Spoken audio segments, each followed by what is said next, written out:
जय हिंद दोस्तों, this is Diksha this side and welcome to my channel learn and flourish. तो आज हम हिस्ट्री के द मोस्ट इम्पॉर्टेंट क्वेश्चंस करेंगे जो कि मैंने डायरेक्टली एनसीईआरटी से उठाए हैं और कुछ प्रीवियस ईयर के भी उठाए हैं। ये सभी टीचिंग एग्जाम्स के लिए इक्वली इंपॉर्टेंट है एंड अदर गवर्नमेंट एग्जाम्स के लिए भी बहुत इंपॉर्टेंट है। तो आइए शुरू करते हैं।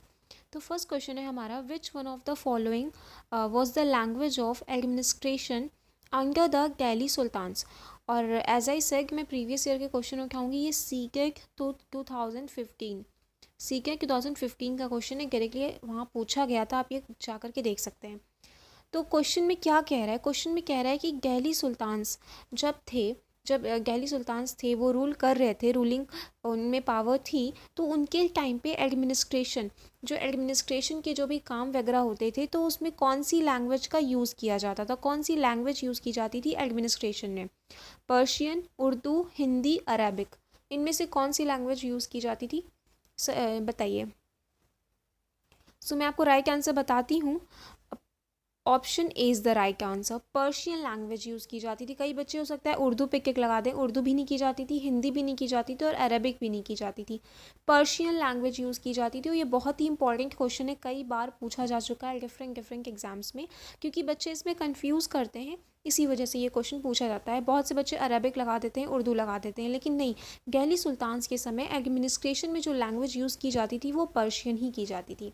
Right, so move on to the next question. Question number second, Rowlatt act सबको पता है, बहुत ही एक भीषण समय था जब हमारा देश जो है आज़ाद नहीं था, ब्रिटिश कॉलोनियल रूल था। उस समय एक बहुत ही कह सकते हैं टफ रफ सा एक एक्ट आया, रॉलैक एक्ट जिसे बोलते हैं।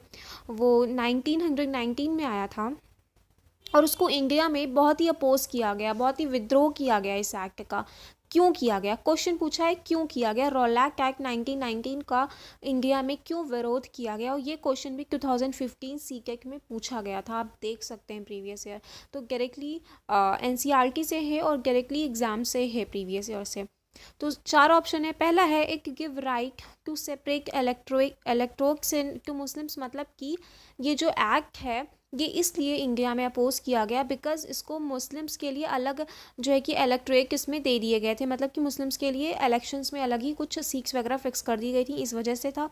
या फिर इंट्रोड्यूस्ड गायरकी इन प्रोविंसेस में गायरकी को इंट्रोड्यूस किया गया था। सी ऑप्शन कह रहा है it disallowed Indians from possessing arms.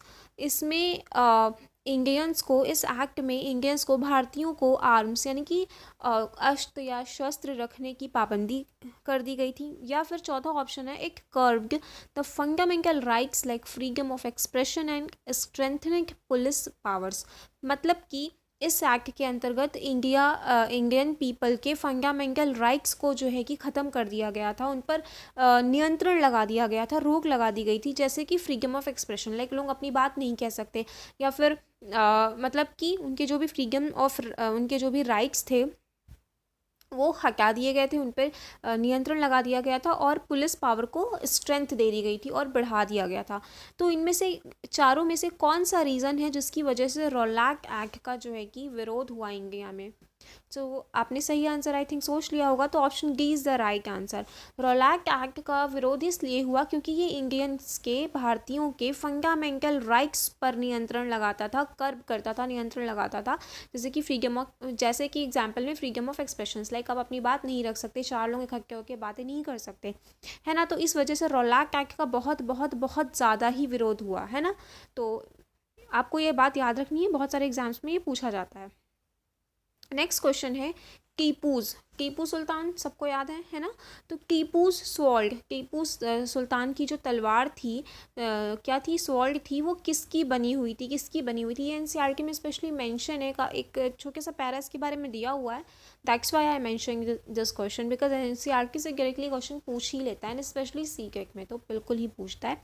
Super TET KVS में भी पूछ सकता है, इवन टेट एग्जाम्स में भी पूछ सकता है। तो किसकी बनी होती थी बताएं ज़रा? आयरन की बनी होती थी कि स्टील की बनी होती थी कि वुक्स स्टील की बनी होती थी या ब्रॉन्ज की बनी होती थी? कहते हैं कि टीपू सुल्तान की जो तलवार थी वो बहुत बहुत ज़्यादा स्ट्रॉन्ग थी, इतनी ज़्यादा, मतलब कि कहते हैं इतनी ज़्यादा शार्प थी कि एकदम आर पार हो जाती थी। तो कौन सी एक स्पेशल एलिमेंट एक कौन सी स्पेशल धातु की बनी होती थी, तो वो बनी होती थी, option C is the right answer, वुक्स स्टील। एक तरह का स्टील था, है ना, तो इसकी बनी होती थी और बहुत ही ज़्यादा शार्प थी, तो हमको ये ध्यान रखना है, वुक्स स्टील की बनी होती थी, राइट। लास्ट क्वेश्चन है स्लाइड पे कि what does the franchise mean. Franchise एक शब्द है, फ्रेंचाइज, फ्रेंचाइज का क्या मतलब होता है। पहला ऑप्शन है the right to vote, second option है रिलेटिंग टू लैंग्वेज, मतलब ये जो फ्रेंचाइज वर्ड है लैंग्वेज से रिलेटेड है, या फिर सी ऑप्शन है रिलेटिंग टू गवर्नमेंट, गवर्नमेंट से रिलेटेड कोई शब्द है ये। ऑप्शन डी है लॉ अगेंस्ट चाइल्ड मैरिज, या फिर ये फ्रेंचाइज कोई लॉ है अगेंस्ट चाइल्ड मैरिज। तो इसमें क्या ऑप्शन सही है बताना है आपको। इस तरह के क्वेश्चन बहुत पूछे जा सकते हैं, कोई भी शब्द दे करके उसकी डेफिनेशन आपको अलग अलग फॉर्म में दे देंगे, पूछेंगे इनमें से कौन सा सही है, तो हमको पता होना चाहिए। अगर स्पेशली एनसीईआरटी में जो लास्ट में ऐसे एक छोटा सा पेज के किनारे बॉक्स दिया रहता है, उस बॉक्स से बहुत सारे क्वेश्चन आते हैं, और स्पेशली जो हम लोग हैं वो इस बॉक्स को इग्नोर करते हैं, तो ये क्वेश्चन उसी बॉक्स से ही पूछा है मैंने। व्हाट डज फ्रेंचाइज मीन, बहुत ही इजी सा क्वेश्चन है और बहुत ही इजी सा आंसर है इसका, option A is the right answer, the right to vote. Franchise means क्या होता है, द राइट टू वोट, कि अबव 18 जो भी हैं उनको क्या होता है, वो क्या कर सकते हैं, वोटिंग का उनको राइट है। उनको किसका राइट है, वोटिंग का राइट है। तो फ्रेंचाइज जो शब्द है वो किससे रिलेटेड है, राइट टू वोट से रिलेटेड है। जो सेकंड ऑप्शन कह रहा है रिलेटिंग टू लैंग्वेज, तो रिलेटेड टू लैंग्वेज एक शब्द यूज़ होता है लिंग्विस्टिक। क्या शब्द यूज़ होता है, लिंग्विस्टिक। अगर ये पूछे लिंग्विस्टिक, तो लिंग्विस्टिक शब्द पूछे तो आपको बताना है कि रिलेटेड किससे है, लैंग्वेज से रिलेटेड है, ठीक है।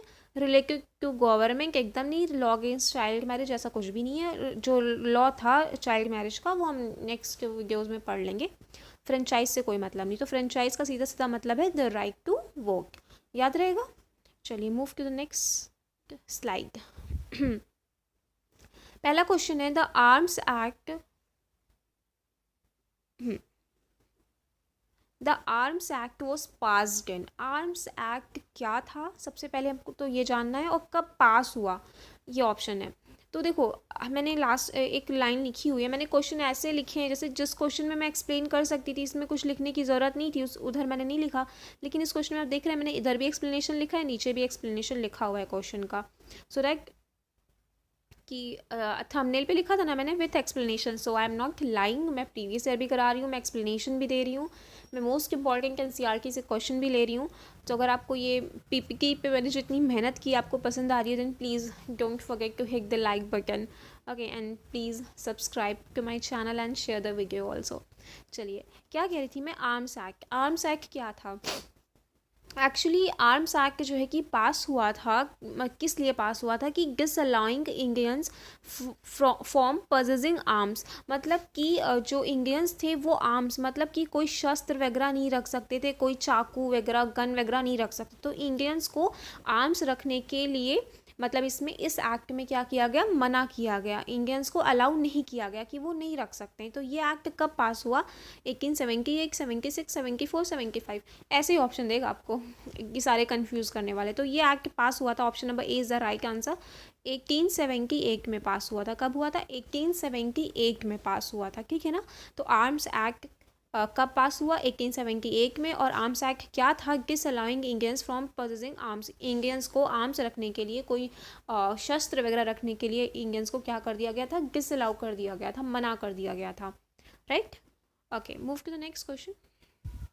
Vernacular press act was enacted in, ये वर्नाकुलर प्रेस एक्ट कब इनैक्ट हुआ, कब लागू हुआ, है ना, कब जो है कि इनैक्ट हुआ। तो एक्चुअली मैंने ये आर्म एक्ट और वर्नाकुलर एक्ट आगे पीछे ही रखा है बिकॉज दोनों में एक सिमिलैरिटी है, वो मैं बताऊंगी। तो 1876 में, 75 में, 73 में, 78 में, कौन से ईयर में ये इनैक्ट हुआ। तो सबसे पहले आइए जानते हैं कि वर्नाकुलर प्रेस एक्ट था क्या।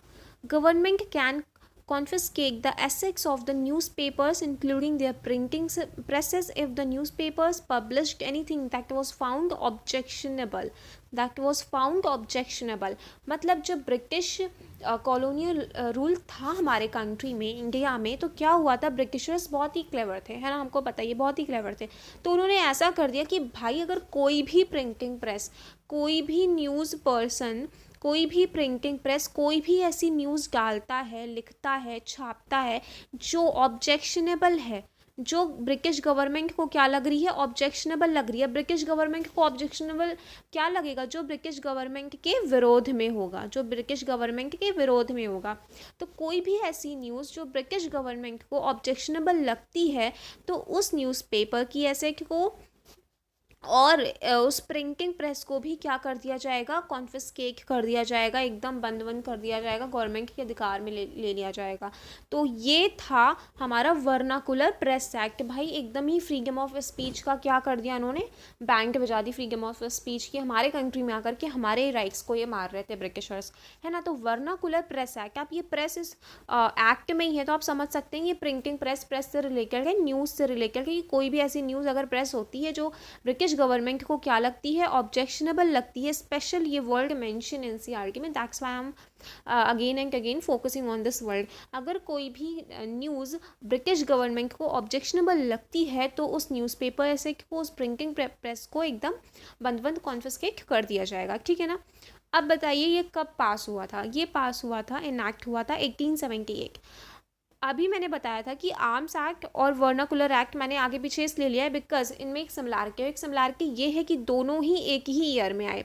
आर्म्स एक्ट भी 1878 से बिलोंग करता है और वर्नाकुलर प्रेस एक्ट भी एक ही 1878 ईयर से ही, सेम ईयर से ही, एक ही ईयर से बिलोंग करता है। तो दोनों में यही सिमिलरिटी है, इसमें कन्फ्यूज़ नहीं होना है। अगर मान लें पेपर में दोनों ही क्वेश्चन दे दे आपको कन्फ्यूज़ करने के लिए, तो कन्फ्यूज़ नहीं होना है। हमको पता है कि आर्म्स एक्ट मतलब कि इंडियंस को आर्म्स रखने पर पाबंदी लगाई गई और साथ में वो अपनी बात न्यूज़पेपर के जरिए कह भी नहीं सकते, यानी कि न्यूज़पेपर प्रेस पे भी पाबंदी लगाई गई एक ही ईयर में, 1878 में ही। क्लियर? ओके, आई होप आपको क्लियर हो गया होगा। अगर कोई भी डाउट है ना then you can ask in the comment section, okay, I will clear it to you. Next question है हु पार्टीशनड बंगाल। बहुत ही ज़्यादा famous and the most important question और सबसे ज़्यादा बार हर एग्जाम में पूछा गया question. Who partitioned Bengal, Bengal को किसने विभाजित किया, ठीक है ना। और हर क्वेश्चन से रिलेटेड मैंने थोड़े से एक्सप्लेनेशन लिखे हुए हैं। प्रीवियस स्लाइड में मैंने नहीं लिखा था बिकॉज उसमें कुछ ऐसा स्पेशल था नहीं, वो मैं वर्बली कर ही सकती थी, तो दैट इसलिए नहीं लिखा था। इसमें मैंने थोड़े एक्सप्लेनेशन लिखे हैं। अगर आपको स्क्रीनशॉट भी लेना है ना तो आप स्क्रीनशॉट ले सकते हैं। जस्ट अ मिनट, स्क्रीनशॉट आप ले लीजिए, ओके, होपफुली ले लिया होगा। आगे बढ़ते हैं। तो हु पार्टीशन बंगाल, बंगाल का पार्टीशन किसने किया? कर्जन ने किया, कैनिंग ने किया, माउंटबेटन ने किया, वॉरेन हेस्टिंग ने किया। कौन से गवर्नर जनरल या वायसराय ने बंगाल का पार्टीशन किया था? बहुत ही फेमस क्वेश्चन है, क्लास 6 से हम लोग पढ़ते आ रहे हैं, रखते आ रहे हैं, शायद हमको याद भी हो गया होगा आप सबको। तो लॉर्ड कर्जन ने किया था, ठीक है ना। कर्जन ने किया था, किसने किया था? कर्जन ने बंगाल का पार्टीशन किया था। कब किया था? 1905 में किया था, 1905 में किया था। कब किया था? 1905 में किया था। और क्यों किया था? क्योंकि इन्होंने पॉलिसी अपनाई सॉरी इनकी पॉलिसी थी भाई डिवाइड एंड रूल की इनकी पॉलिसी थी। लेकिन अब हमको तो, अब कोई चोरी करेगा तो मुंह पे तो नहीं बोलेगा ना क्यों चोरी किया, फिर कोई किसी का बुरा चाहेगा मुंह पे नहीं बोलेगा, कोई ना कोई बहाना एक्सक्यूजेस देते हैं। तो भाई ये लॉर्ड कर्जन ने क्या एक्सक्यूज़ दिया? लॉर्ड कर्जन ने एक्सक्यूज़ दिया कि उन्होंने एडमिनिस्ट्रेटिव कन्वीनियंस की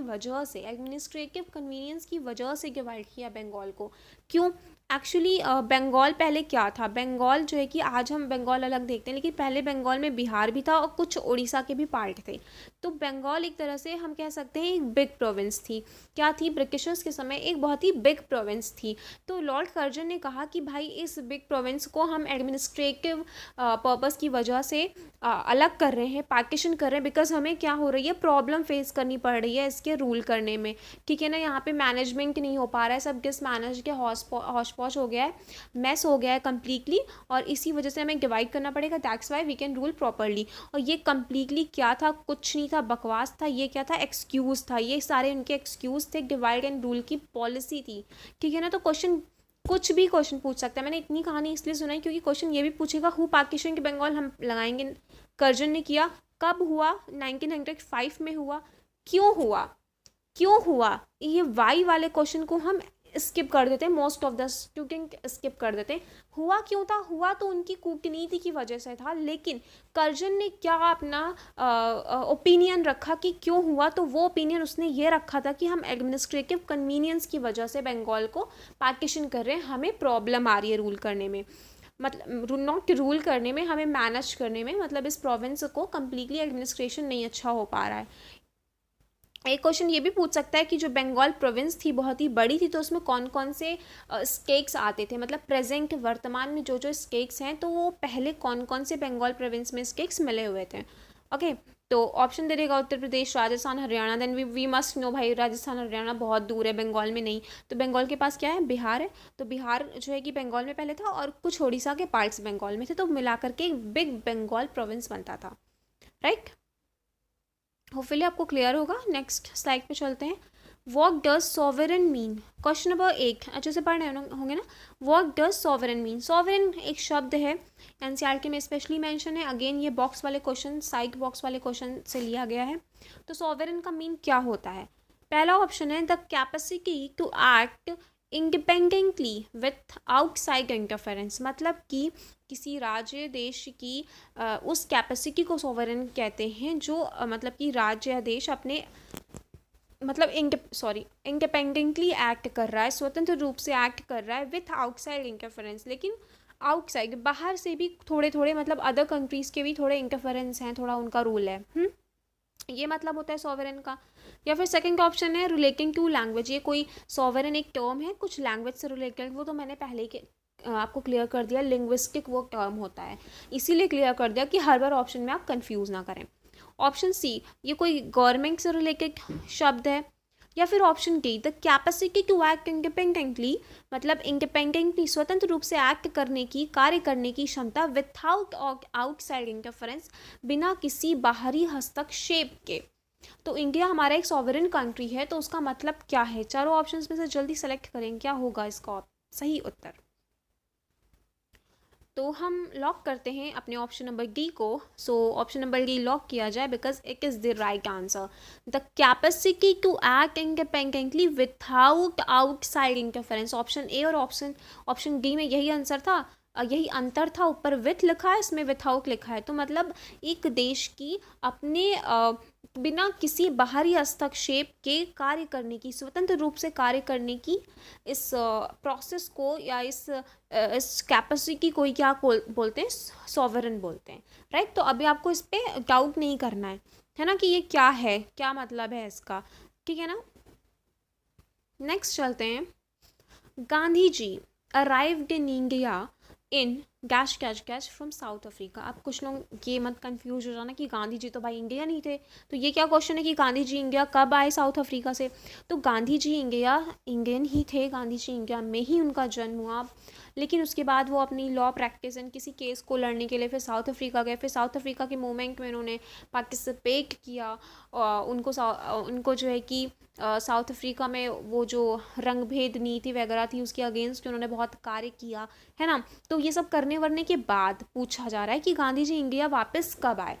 सो बेसिकली ये क्वेश्चन कह रहा है कि गांधी जी वापस साउथ अफ्रीका से इंडिया कब आए, 1914 में, 13 में, 15 में, 12 में, कब आए गांधी जी बताएं।